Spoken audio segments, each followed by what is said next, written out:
नमस्कार, मैं नंदराम पालीवाल, सहआचार्य राजनीति विज्ञान। आज इस वीडियो में कौटिल्य व उसकी पुस्तक अर्थशास्त्र के बारे में चर्चा करेंगे। तो पहले कौटिल्य का सामान्य परिचय। कौटिल्य का पूरा नाम विष्णुगुप्त कौटिल्य था। विद्वानों में कौटिल्य के नाम को लेकर कई मतभेद हैं। कुछ विद्वान कौटिल्य का पूरा नाम विष्णुगुप्त चाणक्य बताते हैं, किंतु स्वयं कौटिल्य ने अपने अर्थशास्त्र के प्रत्येक अध्याय के प्रारंभ और अंत में ग्रंथ के लेखक के रूप में कौटिल्य के नाम से उल्लेख किया तथा ग्रंथ के अंत में विष्णुगुप्त का। अर्थशास्त्र में राज्य की सुरक्षा के उपायों का विवेचन के क्रम में कौटिल्य ने अनेक ऐसे उपायों का चित्रण किया है जिन्हें सामान्यतः नैतिक नहीं माना जा सकता। संभवतः इसी कारण कुटिलता या धूर्तता के अर्थ में भी वे कौटिल्य शब्द का उल्लेख किया जाने लगा। अल्तेकर का मानना है कि कौटिल्य शब्द कोई आदर्श सूचक शब्द नहीं है, तथापि आचार्य कौटिल्य द्वारा इसके अपने नाम के साथ उल्लेख यह व्यक्त करता है कि अर्थशास्त्र की विषय वस्तु की आलोचना के रूप में लोगों द्वारा दिया गया नाम न होकर संभवतः उनका गोत्र या कुल से संबंधित नाम था। कौटिल्य के काल के विषय में विद्वानों में मतैक्य नहीं है, एक मत नहीं है। The Cambridge history of India में अर्थशास्त्र की रचना का समय 300 वर्ष ईस्वी पूर्व माना गया। B.S. सालेटोर ने कौटिल्य के काल और अर्थशास्त्र के रचना काल का व्यवस्थित विवरण देने का प्रयत्न किया है तथा कौटिल्य का काल 400 से 300 वर्ष ईस्वी पूर्व निर्धारित किया है। कौटिल्य के जन्म स्थान के विषय में भी मतैक्य नहीं है। उन्होंने नालंदा के विश्वविद्यालय में पहले अध्ययन था, बाद में अध्यापन किया। संभवतः यही एक शिष्य के रूप में उनका परिचय चंद्रगुप्त से हुआ। चंद्रगुप्त आचार्य की विद्वत्ता से अभिभूत हुआ और आचार्य कौटिल्य चंद्रगुप्त की योग्यता से प्रभावित हुए। मगध में इस समय नंद वंश के महानंद का राज्य था। यह स्पष्ट नहीं है कि कौटिल्य ने मगध की ओर प्रस्थान अपने प्रकांड ज्ञान का प्रसार करने के लिए किया अथवा चंद्रगुप्त ने आचार्य को अपनी सहायता के लिए आमंत्रित किया। यह संभावना तार्किक लगती है कि मगध में आचार्य को स्वयं चंद्रगुप्त ने आमंत्रित किया, क्योंकि चंद्रगुप्त अपने पितृराज्य में युवराज पद का अधिकारी होते हुए भी अनेक राजनीतिक कारणों से इस अधिकार को प्राप्त करने से वंचित हो गया था। एक दृढ़ निश्चय और अक्षुण्ण इच्छा शक्ति से युक्त विद्वान के रूप में कौटिल्य की ख्याति के साथ एक घटना जुड़ी हुई है। कहा जाता है कि महानंद का महामंत्री सटकार महानंद से किसी कारण से रुष्ट था तथा वह किसी ऐसे व्यक्ति की खोज में था जो नंद वंश का नाश कर सके। उसी समय सटकार की भेंट मगध में भ्रमण कर रहे कौटिल्य से हुई।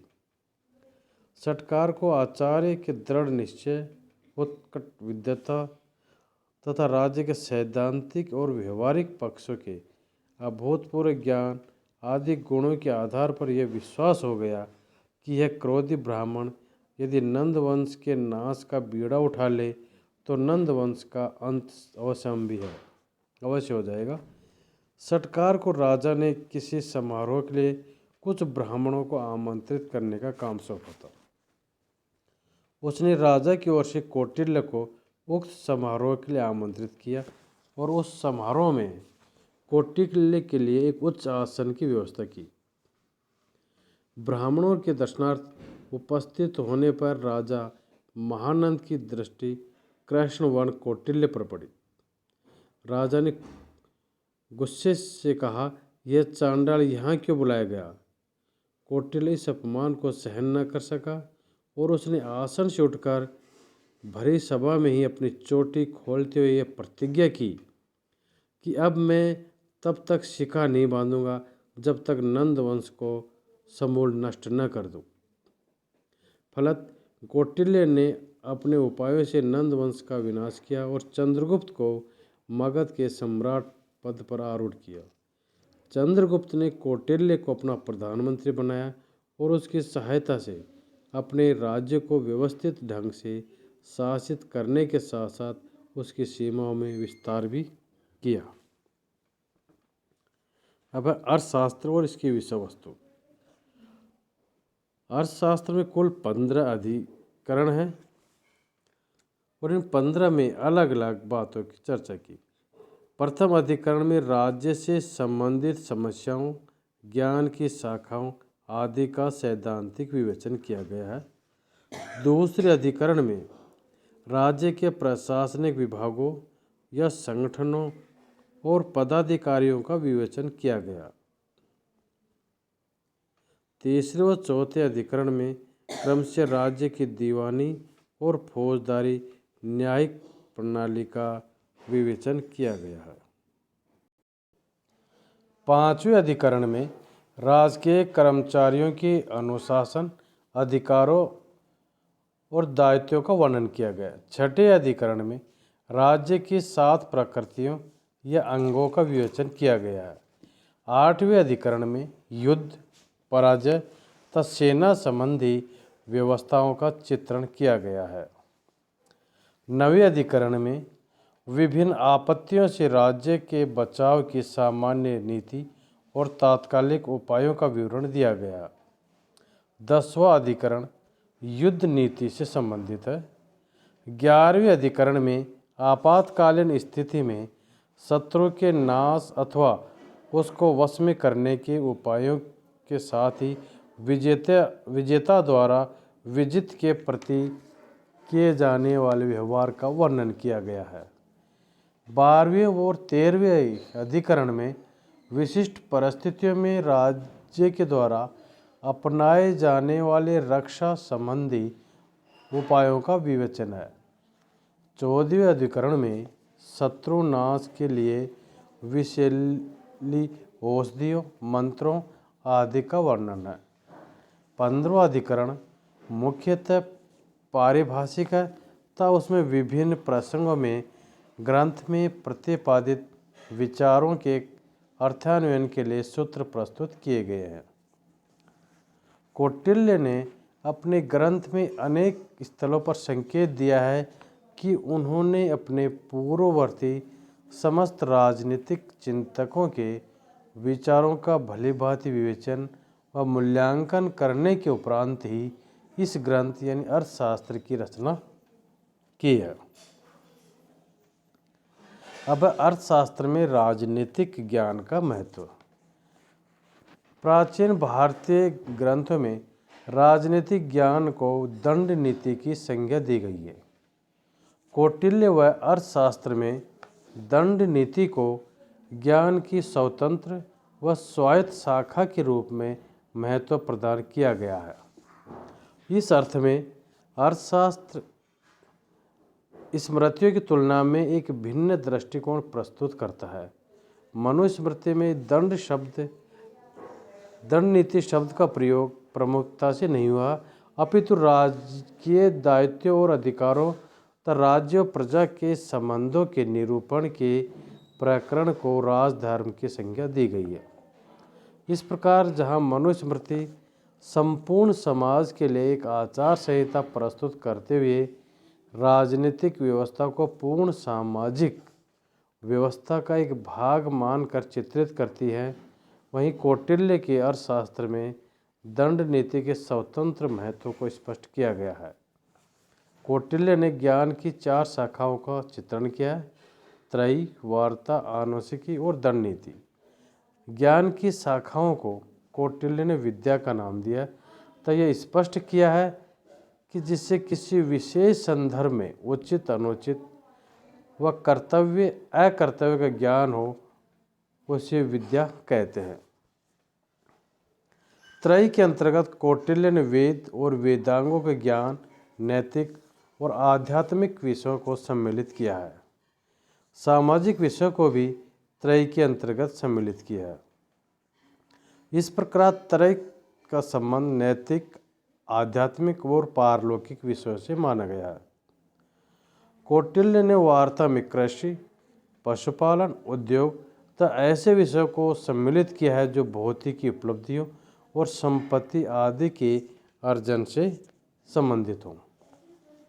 त्रयी और वार्ता के प्रति किए जाने वाले प्रयत्नों में तर्क, विवेक और न्याय की प्रवृत्ति को कौटिल्य ने आनुवंशिकी की संज्ञा दी है। इस प्रकार कौटिल्य के अनुसार आनुवंशिकी वह मापदंड है जिसके द्वारा व्यक्ति के नैतिक और भौतिक उद्देश्यों के लिए किए जाने वाले प्रयत्नों को संतुलित किया जा सकता है। इसके अतिरिक्त आनुवंशिकी की सहायता से त्रयी और वार्ता द्वारा अर्जित लाभों तथा नैतिक और भौतिक उपलब्धियों के समुदाय में न्याय सम्मत वितरण को सुनिश्चित किया जा सकता है। कौटिल्य ने दंड नीति को त्रयी, वार्ता, आनुवंशिकी के भली भांति क्रियान्वयन के लिए उत्तरदायी माना है। इस प्रकार कौटिल्य के अनुसार त्रयी और वार्ता मनुष्य के जीवन के क्रम से नैतिक और भौतिक प्रयोजनों, आनुवंशिकी इन प्रयोजनों में तर्क, विवेक और न्याय के प्रयोग तथा इस प्रकार इनके मध्य न्याय सम्मत संतुलन बनाए रखने के मापदंड को तथा दंड नीति मनुष्य के जीवन से लौकिक और पारलौकिक उद्देश्यों को आनुवंशिकी के अनुसार घटित करने के दायित्व की पूर्ति के द्वारा प्रवर्तन की संस्थागत व्यवस्था को व्यक्त करती है। अब है कौटिल्य के अनुसार राज्य की उत्पत्ति का सिद्धांत। कौटिल्य ने राज्य की उत्पत्ति के समझौतावादी सिद्धांत का संकेत दिया है। अर्थशास्त्र में उपलब्ध वर्णन के अनुसार संसार में अराजकता विद्यमान रहने की स्थिति में भयंकर दुखों और निरंतर असुरक्षा की भावना से पीड़ित होकर जन समुदाय ने मनु के समक्ष उपस्थित होकर उनसे राजपद को धारण करने तथा संपूर्ण शक्ति के उपयोग के माध्यम से प्रजा के आचरण को नियंत्रित और नियमित करने की प्रार्थना की। प्रजा ने मनु को आश्वासन दिया कि इसके प्रतिफल में जनता शासक के प्रति सदैव आज्ञाकारिता का भाव धारण करेगी तथा निश्चित सिद्धांतों के अनुसार अपने आय और अर्जित संपदाओं में से निश्चित भाग कर के रूप में राजा को प्रदान करेगी ताकि उसे राजकीय दायित्वों को पूरा करने के लिए साधन उपलब्ध हो सके। इस प्रकार यह स्पष्ट होता है कि कौटिल्य राजा को एक प्राकृतिक संस्था या दैवीय संस्था का परिणाम नहीं मानते हैं। राज्य की उत्पत्ति के कौटिल्य द्वारा किए गए विवेचन में दो तथ्य अंतर्निहित है। पहला, राज्य मानवीय प्रयत्नों का परिणाम है तब मनुष्य ने स्वयं राज्य की सत्ता को अपनी सुरक्षा और कल्याण के लिए स्वीकार किया है। लोगों द्वारा राज्य के बाध्यकारी नियंत्रण को अपनी सुरक्षा और कल्याण के हित में स्वीकार करने के प्रस्ताव तब मनु द्वारा प्रथम शासक के रूप में इस प्रस्ताव को स्वीकार कर लेने के परिणाम स्वरूप राज्य की उत्पत्ति हुई। स्पष्ट है कि कौटिल्य ने आधुनिक अनुबंधवादी विचारकों हॉब्स, लॉक और रोसो की भांति ही राज्य को अनुबंध यानी समझौते का परिणाम माना। कौटिल्य ने राज्य से पूर्व की अवस्था का जो चित्रण किया है वह हॉब्स की प्राकृतिक अवस्था से मिलता जुलता है। कौटिल्य ने कहा कि उस अवस्था में मात्स्य न्याय प्रचलित था। इस स्थिति में औचित्य का नहीं अपितु भौतिक शक्ति का बोलबाला था। ऐसे किसी संस्था के अभाव में जो दुर्बलों की रक्षा कर सके, दुर्बलों को बलवानों द्वारा पीड़ित किया जाता था। किंतु राज्य की उत्पत्ति के विषय में हॉब्स और कौटिल्य के विवेचन में महत्वपूर्ण अंतर विद्यमान है। हॉब्स ने राज्य से पूर्व की अवस्था को प्राकृतिक अवस्था माना है, जिसमें न राज्य था, न समाज था और न उचित अनुचित में भेद करने वाले के लिए कोई मापदंड थे। कौटिल्य ने राज्य से पूर्व की अवस्था को प्राकृतिक अवस्था नहीं, अराजक अवस्था कहा। इसका अर्थ यह है कि कौटिल्य ने भी यह नहीं माना कि उस अवस्था में समाज का अस्तित्व नहीं था। कौटिल्य और हॉब्स के दृष्टिकोण के मध्य अंतर का महत्व राज्य की प्रकृति के विवेचन में परिलक्षित होता है। इस प्रकार हम कह सकते हैं कि कौटिल्य ने राज्य के समझौतावादी सिद्धांत का समर्थन किया।